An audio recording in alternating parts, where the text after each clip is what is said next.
이 시간 오늘 함께 말씀을 나누도록 하겠습니다. 오늘 말씀의 제목은 정말 예배하십니까? 입니다. 네, 우리 옆 사람에게 이렇게 이야기해 볼까요? 정말 예배하십니까? 네. 오늘 정말 예배하십니까? 라는 제목으로 우리 예레미야 7장 1절부터 15절까지의 말씀 함께 나눠보도록 하겠습니다. 여러분 오늘 우리가 함께 보게 될 이 예레미야 7장은요, 아주 예레미야에서 아주 유명한 말씀, 성전설교입니다. 우리 함께 따라해 볼까요? 성전설교. 예레미야가 이 예루살렘 성전에서 설교를 한 아주 유명한 설교인데요, 이 성전 설교는요, 이 예레미야 7장뿐만 아니라 26장에도 나옵니다. 이 예레미야 7장에는요 성전 설교의 내용이 나오고, 예레미야 26장에는 성전 설교를 선포하고 난 이후의 반응이 26장에 기록되어 있습니다. 여러분, 이 성전 설교를 우리가 잘 이해하고 싶고 이 말씀을 더 풍성하게 보기를 원하면 예레미야 7장뿐만 아니라 26장도 함께 보아야 합니다. 그러면 우리가 상황과 배경과 이때의 분위기 등을 우리가 잘 알 수 있습니다. 우리가 이 말씀들을 두 개를 같이 봐야 하는 이유는 7장에 기록되지 않은 내용들이 26장에 기록되어 있기 때문에 그렇습니다. 예를 들어서 이 설교가 아주 중요한 설교라고 말씀드렸는데 언제 선포했는지, 이 설교를 언제 했는지 시기가 기록되어 있지 않거든요, 7장에는. 그런데 그 시점이 예레미야 26장 1절에 기록되어 있어요. 우리 예레미야 26장 1절 말씀 함께 읽어보도록 하겠습니다. 시작. 유다 왕 요시야의 아들 여호야김 통치 초기에 이 말씀이 여호와께로부터 임했습니다. 아멘. 여러분 보십시오. 이제 PPT를 보여주시겠어요? 이미지를. 여호야김이 이제 왕이 됐을 때, 예, 이거 잘 들어보세요. 여호야김이 왕이 되었을 때가 BC 608년이에요. 그런데 BC 609년에 어떤 일이 일어나냐면, 그 전에 왕이었던 이 여호야김의 아버지인 요시야 왕이 전사를 하게 됩니다. 왜 전사를 하게 되냐면은 애굽과 전쟁을 하게 되는데, 애굽이 강한 나라였거든요. 그런데 이 무깃도라는 곳에서 바로에 의해서 죽게 됩니다. 그리고 난 다음에 이 예레미야가 선지자로 이제 소명을 받았을 때가 627년입니다. 예언자로 부름 받았을 때가 627년인 거예요. 그리고 난 다음에 그 다음에 한번 더 보여주실래요? 그리고 난 다음에 예레미야가 선지자로서 활동했던 시기가 약 40년인데 BC 627부터 BC 585까지 약 45년 동안입니다. 여러분, 숫자가 뒤로 늘어나는 것은 BC이기 때문에 늘어나는 건지 아시죠? 예, 왜 자꾸 숫자가 늘어나는데, 예, 이건 다 아실 거라고 믿고, 네, 에레미야가 약 40년 동안 선지자 생활을 하거든요. 그리고 난 다음에 그가 처음에 627년에 부름을 받았는데, 그리고 난 다음에 선지자 활동을 하다가 잠깐 멈추는데, 언제 멈추냐면은 BC 622년, 이때가 뭐냐면은 요시야 왕의 종교 개혁이 있던 때였어요. 종교 개혁. 그때까지 한 5년 정도를 선지자로 활동을 하다가 그 다음에 이 예레미야의 기록이 없습니다. 더 이상 언제 어떻게 활동을 했는지 기록이 없어요. 그러다가 언제 다시 나타났느냐? 바로 BC 608년, 약 14년의 공백기가 있었고요. 예레미야가 선지자로 열심히 활동하다 하나님의 말씀을 선포하다, 유다 너네 회개해야 된다라고 열심히 하다가 갑자기 안 보여. 14년 동안. 그랬다가 14년 만에 공백기를 뚫고 나타나서 하는 설교가 바로 이 성전 설교다라는 거예요. 예, 14년 만에 나타나서 성전 설교를 했어요. 예루살렘 성전 앞에 갑자기 나타나갖고 성전 설교를 하는 거예요. 하나님의 말씀이 그에게 임했다라고 하면서 이제 말씀이 시작되죠. 이렇게 14년 만에 이 14년의 공백을 뚫고 그는 예루살렘 성전에 나타나서 뭐라고 말씀을 전했을까요? 무슨 말씀을 전했을까요? 아주 엄청난 말씀을 전하거든요. 무슨 말씀이냐? 바로 여호와의 이 예루살렘 성전은 망할 것이다라고 말씀을 전합니다. 우리 함께 따라해 볼까요? 예루살렘 성전은 망할 것이다. 예. 여러분 그런데요, 이 말씀이 우리가 들었을 때는 그냥 충격적이지 않아. 그냥 이런 느낌인 거예요. 우리가 오늘 이제 예배를 드리려고 막 왔는데 누가 문 앞에 서 있다가 살아있는 교회는 곧 망할 거야.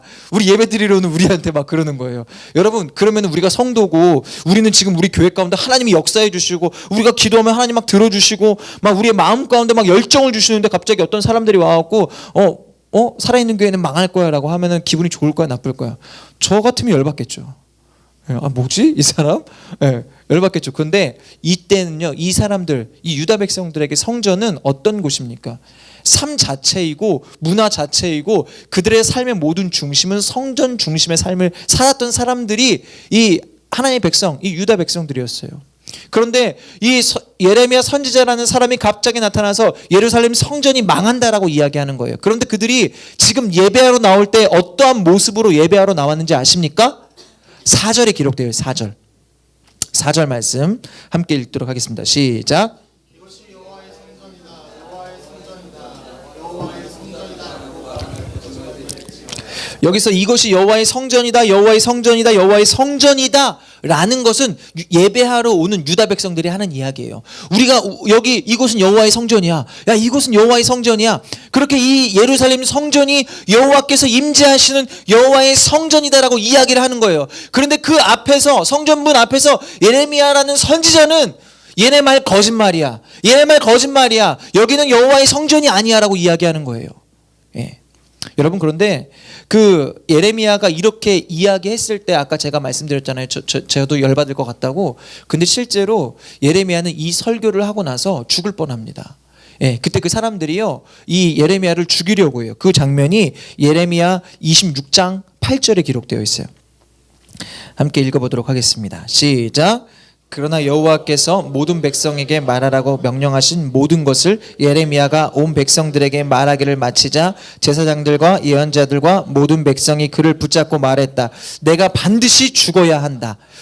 이 지금 8절만 읽었는데 그 이후에 계속해서 예레미야를 죽이기 위해서, 예레미야를 죽이기 위한 그러한 내용들이 기록되어 있어요. 예레미야는요, 이 성전 설교를 하고 난 이후에 분명히 그는 하나님의 말씀을 전했지만 그는 죽게 될 위기를, 그 상황을 맞이하게 됩니다. 그런데 그가 왜 죽게 될 상황을 맞이했을까요? 왜냐하면 이 자신의 성읍들에 대해서, 이 예루살렘 성전에 대해서 아주 좋지 않은 말씀을 전했기 때문에 그런 거예요. 여러분, 그런데 잘 보십시오. 예레미야가 선포했던 말씀은 누구의 말씀입니까? 누구의 말씀이에요? 예레미야의 생각이 아니에요. 하나님의 말씀을 선포한 거예요. 우리가 성경을 보니까 하나님의 말씀이 예레미야에게 임했다라고 기록되어 있잖아요. 하나님의 말씀을 선포했는데 그 하나님의 말씀을 선포한 이 예레미야를 유다 백성들은 죽이려고 했다는 거예요. 무슨 말이냐면 유다 백성들은요, 마음이 완악했어요. 마음이 강팍했어요. 그래서 하나님의 말씀을 전하는 자를 죽이려고 했는데, 무슨 말이냐면 그들은요, 이 본질을 놓치게 된 거예요. 비본질적인 것에 집중하다 보니까 본질을 놓치게 된 거예요. 이게 무슨 말인지 설명을 드릴게요. 성전의 개념인데 그들은 지금 여호와의 성전에, 그 예루살렘 성전에 예배를 드리면서 이곳은 여호와의 성전이다라고 계속해서 이야기를 합니다. 그런데 예레미야는 거기는 여호와의 성전이 아니다라고 이야기하는 거예요. 그러니까 이 유다 백성들은, 여러분, 성전의 개념이 뭔가요? 성전은요, 하나님의 임재가 있는 곳이 성전이에요. 우리 함께 따라해 볼까요? 하나님의 임재가 있는 곳. 하나님의 임재가 있는 곳이 성전이에요. 예레미야는 본질을 봤어요. 예루살렘 성전 안에 하나님의 임재가 없는 것을 봤어요. 그랬기 때문에 이것은 여호와의 성전이 아니다라고 이야기한 거예요. 그런데 유다 백성들은요, 하나님의 임재가 중요한 게 아니라 건물이 중요한 거예요. 그래서 예루살렘 성전을 보고 여기는 여호와의 성전이다라고 이야기하는 거예요. 그들의 마음이 완악하니까 정말 중요한 것은 놓쳐버리고, 성전의 그런 분명한 개념을 놓쳐버리고 비본질적인 것, 건물에만, 눈에 보이는 것만, 그런 거에만 집중하게 된 거예요. 여러분, 성전은요, 하나님이 임재하시는 곳이 성전이에요. 아멘. 우리가 건물을 줬어요. 우리가 교회를 건물을 줬어요. 하나님을 위하여 건물을 줬어요. 그렇다고 하나님이 그곳에 꼭 임재하고 계신가요? 아니에요. 하나님이 꼭 임재하셔야만 하나요? 그것도 아니에요. 하나님이 임재하시건 임재하시지 않건 그거는 하나님의 주권적 자유이신 거예요. 우리가 분명히 알아야 될 것은 성전이란 하나님이 임재하시는 곳이 성전인 거예요. 건물을 이야기하는 게 아니에요. 결국 성전이라는 것은 하나님의 임재가 성전이냐 아니냐를 결정하게 된다라는 거예요.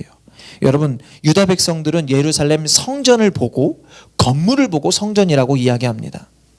그런데 예레미야는 건물을 보고 이야기하는 것이 아니라 하나님의 임재를 보고 그곳이 성전이다 아니다를 이야기했습니다. 여러분, 요한계시록 21장 22절 말씀 함께 읽어볼게요. 여기에 보면은 성전이 어떻다라고 기록되어 있습니다. 요한계시록 21장 22절 함께 읽겠습니다. 시작.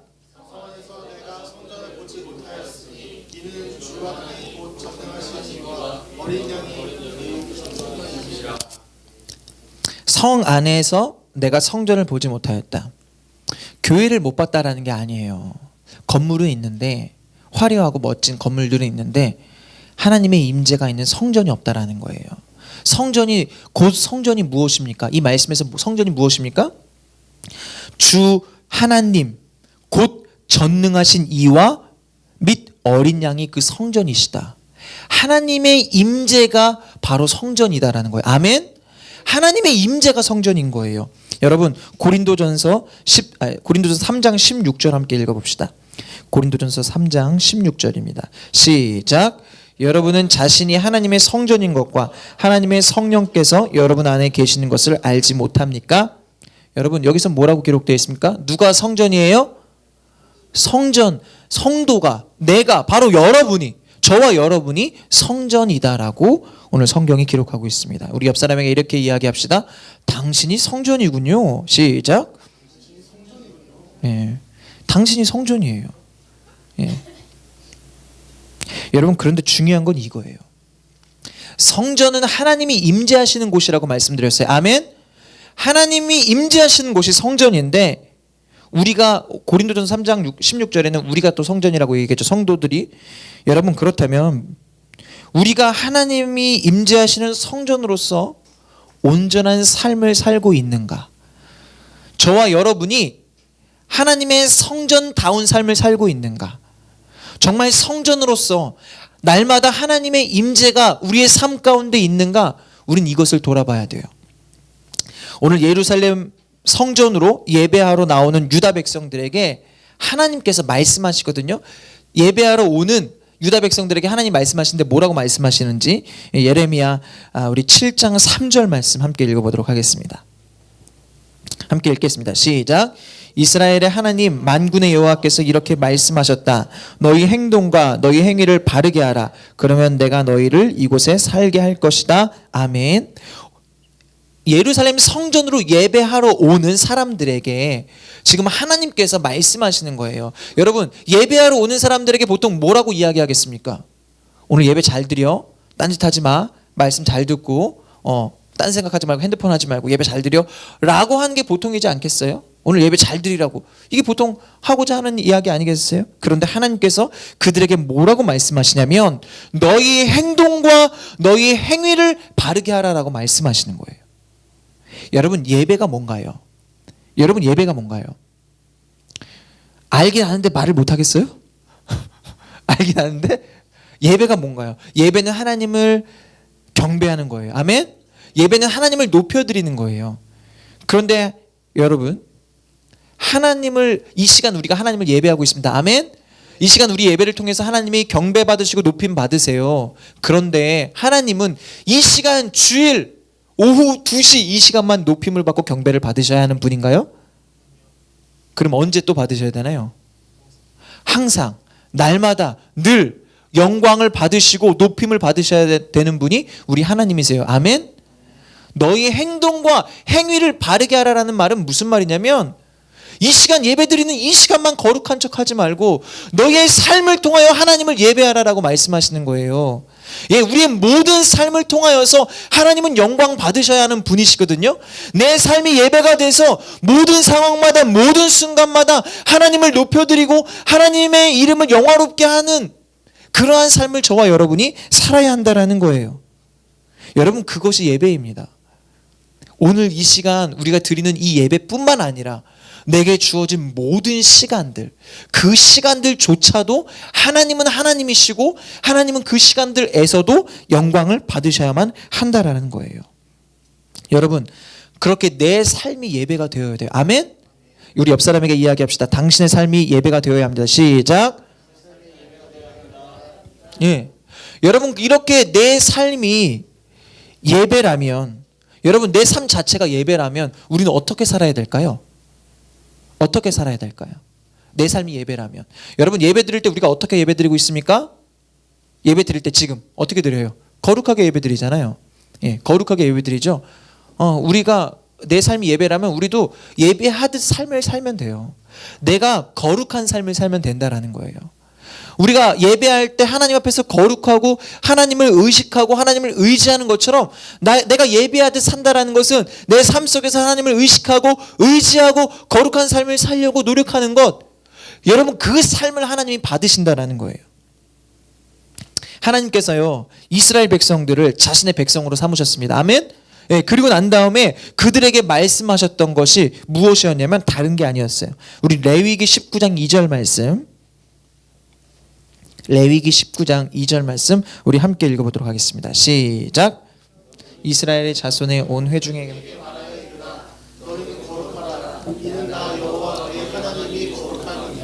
아멘.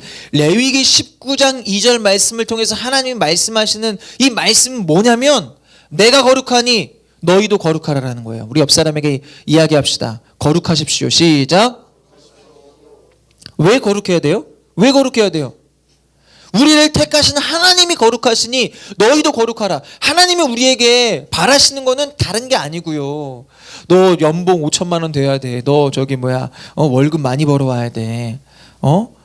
성공해야 돼. 이런 걸 우리에게 원하시는 게 아니고요. 내가 거룩하니 너희도 거룩하라. 하나님이 우리에게 원하시는 거는 이 거룩이거든요.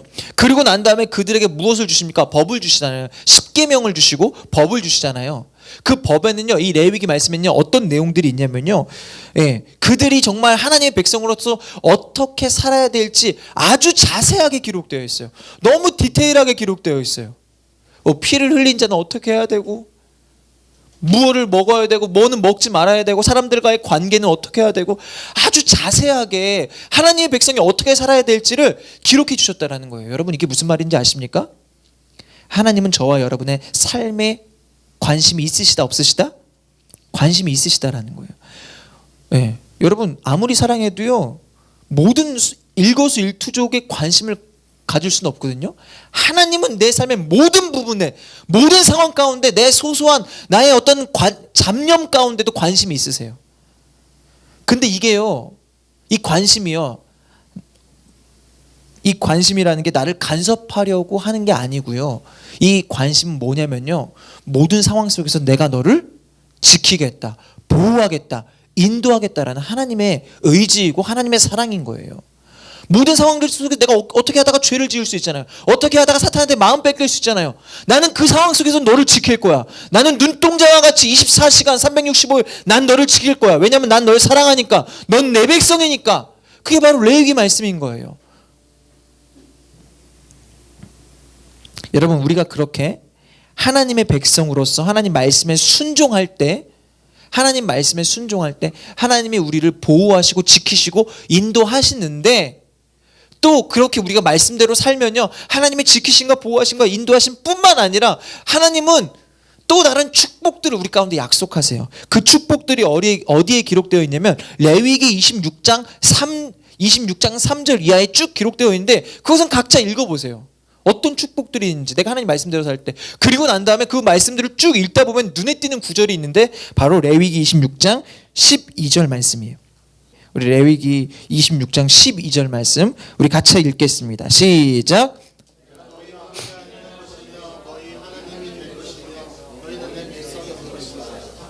아멘.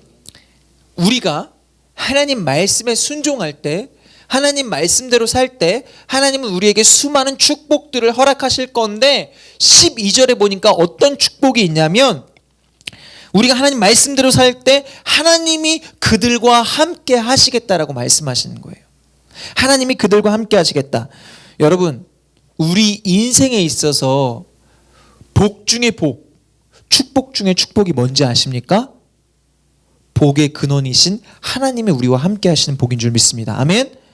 여러분, 물질을 많이 받고 뭐 내 상황이 좋아지고 좋은 차를 타고 뭐 넓은 집에 살고 자식이 잘 되고 이런 축복들은 세상적인 것은 반드시 다 썩어질 것들이에요. 그러나 영원하신 하나님, 그 하나님이 나와 함께 하시고 나의 삶을 인도하시고 내 삶의 주권자 되시고 나의 삶 가운데 역사하시는 것, 이것이 가장 복 중에 복인 줄 믿습니다. 하나님의 말씀대로 살면 하나님이 그와 함께 하시겠다라는 거예요. 여러분, 하나님이 함께 하시겠다라는 것이 무슨 말입니까? 하나님이 그의 삶에 임재하시겠다라는 거예요. 하나님이 그의 삶에 임재하시겠다라는 것은 내가 너를 성전되게 하겠다, 내가 너의 삶을 예배되게 하겠다, 내가 너의 삶을 받겠다, 너의 삶을 통하여 나의 뜻을 이루겠다라고 말씀하시는 거예요. 아멘? 이게 바로 하나님 말씀대로 살 때 하나님의 역사를 이루는 그런 하나님의 백성들의 삶이다라는 거예요. 여러분, 예배는요, 지금 이 시간, 오늘 이 시간만이 예배가 아닙니다.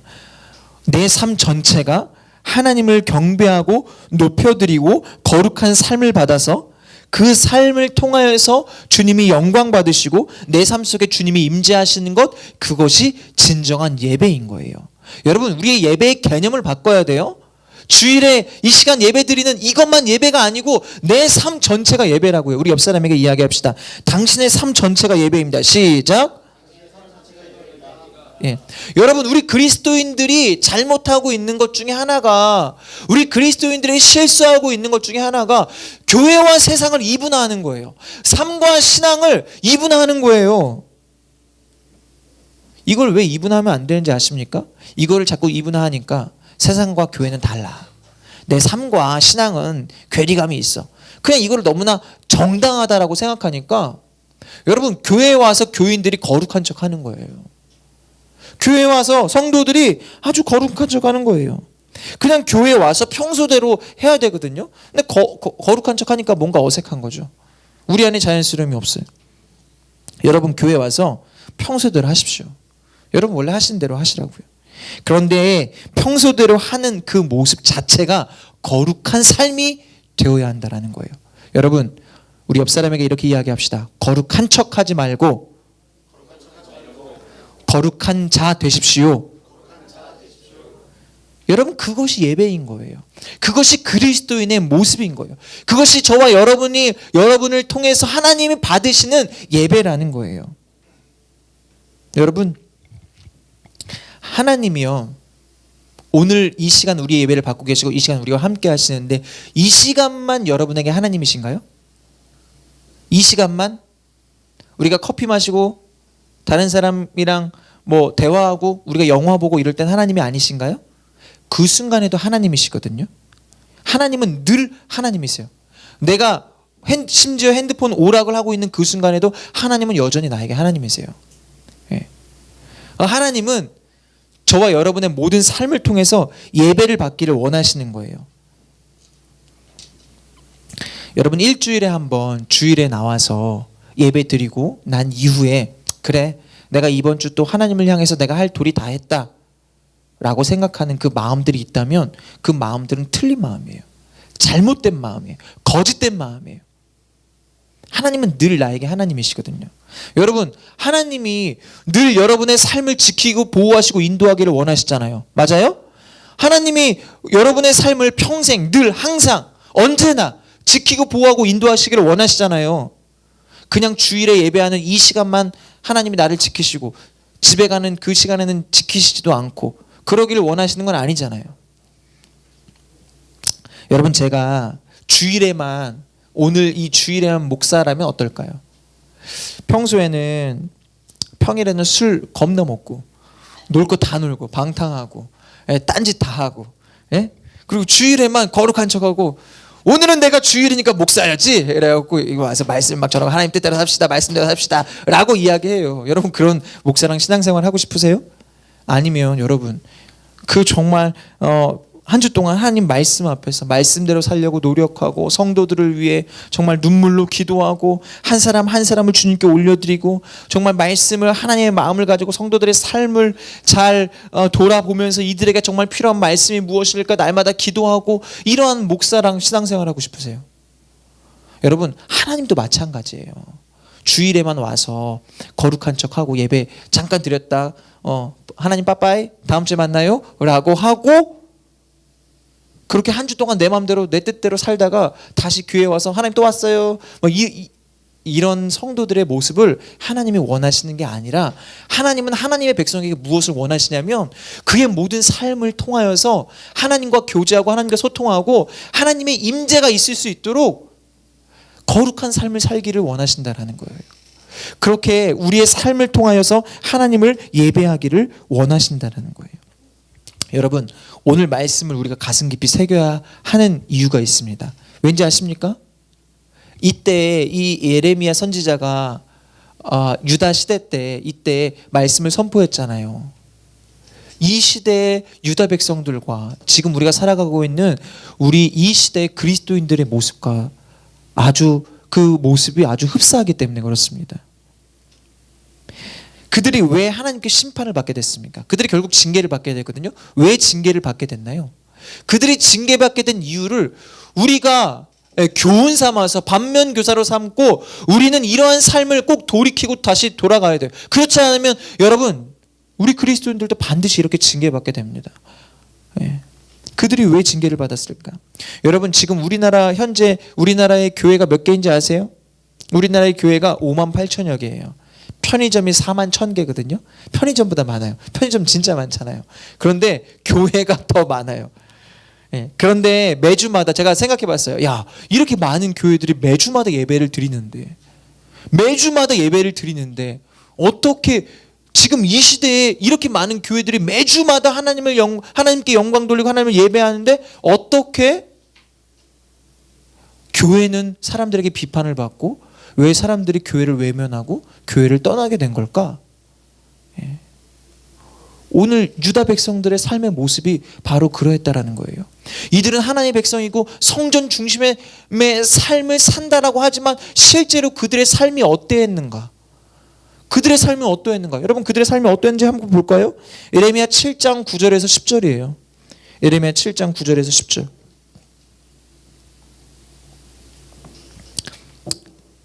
제가 9절 여러분이 10절 이렇게 읽어볼게요. 너희가 도둑질하고 살인하고 간음하고 거짓 맹세하고 바알에게 희생 제물을 태우고 너희가 알지 못하는 다른 신들을 추종하고서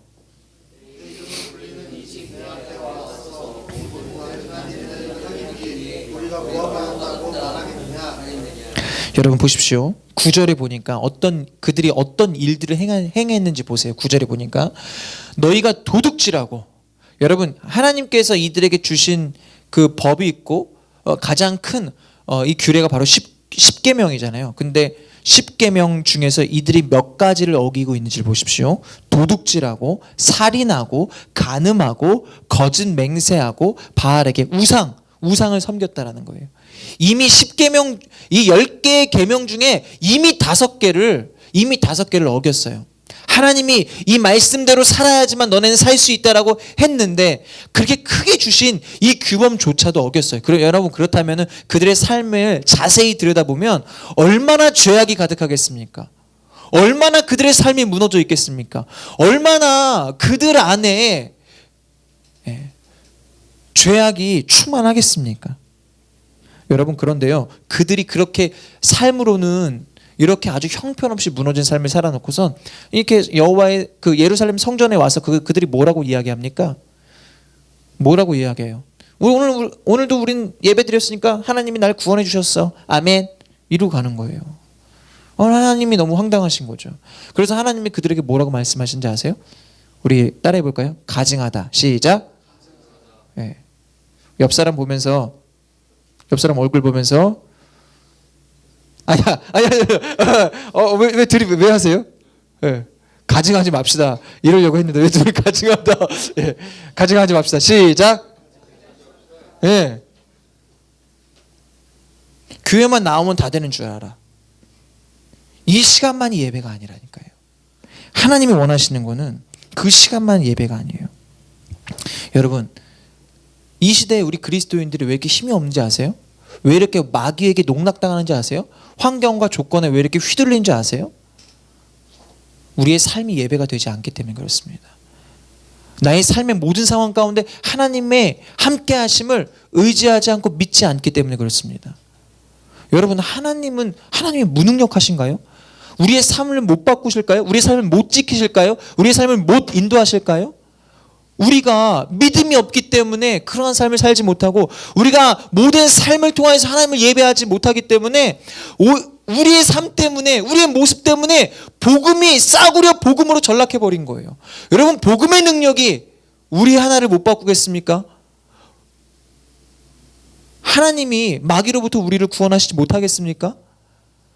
우리가 믿음으로 나아갈 때 하나님은 우리의 삶을 지키시고 보호하시고 인도하시고, 우리가 하나님의 말씀대로 살려고 몸부림칠 때 우리는 믿음으로써 사탄의 괴계를 이기고 능히 하나님의 뜻을 이길 수 있는 믿음의 군사로서 살아갈 수 있도록 하나님 우리를 인도해 주신다라는 거예요. 그 삶이 예배예요. 여러분 기억하십시오. 내 삶이 예배입니다. 여러분 스스로에게 이야기하세요. 내 삶이 예배입니다. 시작. 네. 여러분, 그래서요 바울이 이렇게 선포하는 거예요. 로마서 12장 1절. 로마서 12장 1절 말씀 함께 보도록 하겠습니다. 시작. 그러므로 형제들이여, 내가 하나님의 자비하심으로 여러분에게 권합니다. 여러분의 몸을 하나님께서 기뻐하시는 거룩한 산 제물로 드리십시오.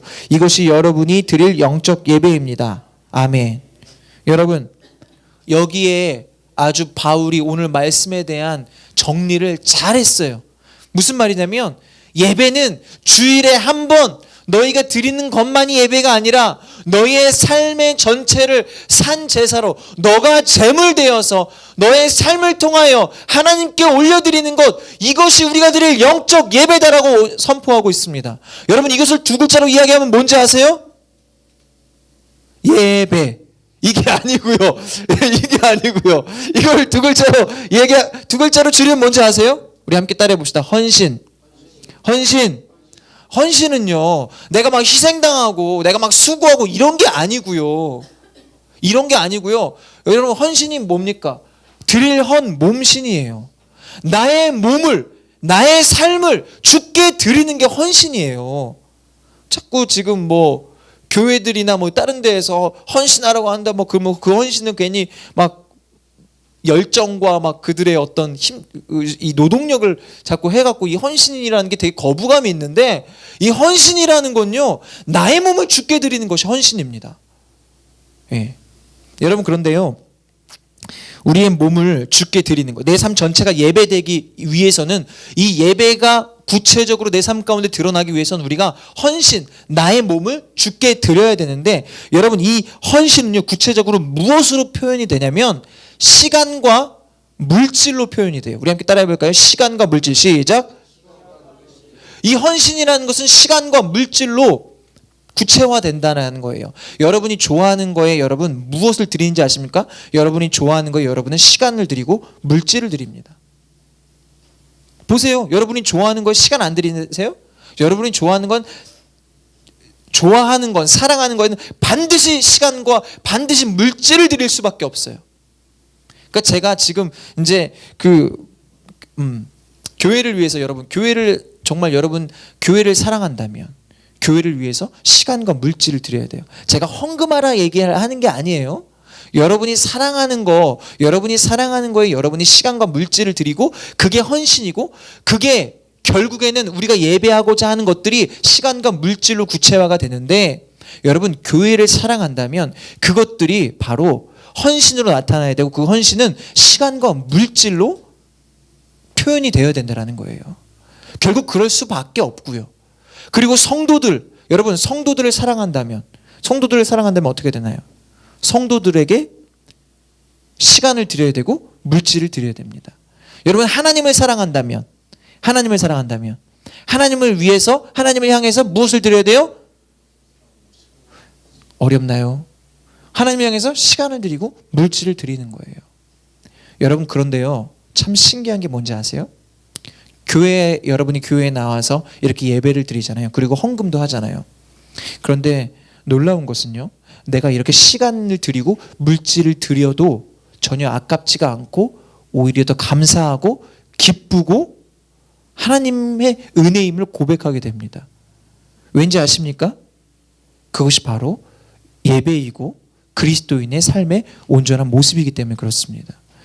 그것이 바로 헌신이고 그것이 바로 예배이기 때문에 그래요. 여러분, 우리가 예배할 때 하나님 주시는 은혜가 있잖아요. 예배할 때 하나님 주시는 그 영적인 충만함이 있잖아요.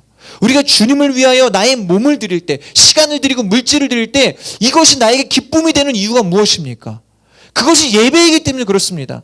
그냥 나 하나님한테 그냥 헌금하고 끝, 이게 돈을 내고 끝나면 여러분 아까워요. 그런데 내가 시간을 드리고 정말 하나님을 향해서 이 물질을 드리면요, 그것이 정말 참된 예배가 되어지면요, 그것이 아까운 것이 아니라 너무 기쁘고 감사하고 더 드리고 싶은 마음이 생긴다라는 거예요. 여러분, 우리 마음 가운데 하나님을 향한 헌신이, 여러분 삶 가운데 하나님을 향한 헌신이 있기를 소망합니다. 아멘. 그 헌신이 바로 예배라는 거예요. 하나님을 향한, 교회를 향한 여러분의 마음이 헌신으로 표현되어지길 원하고요. 특별히 하나님은 그 헌신을 사용하셔서 하나님의 뜻을 이루십니다. 하나님의 역사를 이루신다라는 거예요. 여러분, 말씀을 마무리하도록 하겠습니다. 여러분, 성전이 뭐라고요? 성전? 하나님이 임재하시는 곳, 하나님의 임재, 그것이 성전인 거예요. 건물이 아니에요. 여러분, 하나님이 임재하시도록 우리 안에 죄된 모든 것들을 먼저 회개하는 저와 여러분이 되기를 소망합니다. 하나님 우리 삶 가운데 임재하시려면 우리 안에 있는 좀 쓰레기들 다 치워야 될 거 아니에요. 주님께 진정으로 회개하십시오. 그리고 하나님께서 우리의 삶 가운데 임재하시도록 여러분 날마다 말씀으로 거룩한 삶을 살게 되는 저와 여러분이 되시기를 소망합니다. 그리고 여러분의 삶이 그렇게 거룩한 삶 되어서 날마다 하나님이 임재하게 되시기를 소망합니다. 아멘. 여러분의 삶이 하나님이 받으시는 참된 예배가 되기를 간절히 소망합니다. 우리가 주님을 위하여 그렇게 산 제물 될 때, 그렇게 주님께 나의 몸을 드리는 헌신을 주께 올려드릴 때 주님은 우리 가운데 임재하시고 저와 여러분의 삶을 통하여서 하나님의 뜻을 반드시 이루실 줄 믿습니다. 아멘. 그렇게 우리의 삶을 주님께 온전히 올려드릴 수 있는 저와 여러분이 되기를 예수님의 이름으로 간절히 축복합니다. 아멘. 아멘.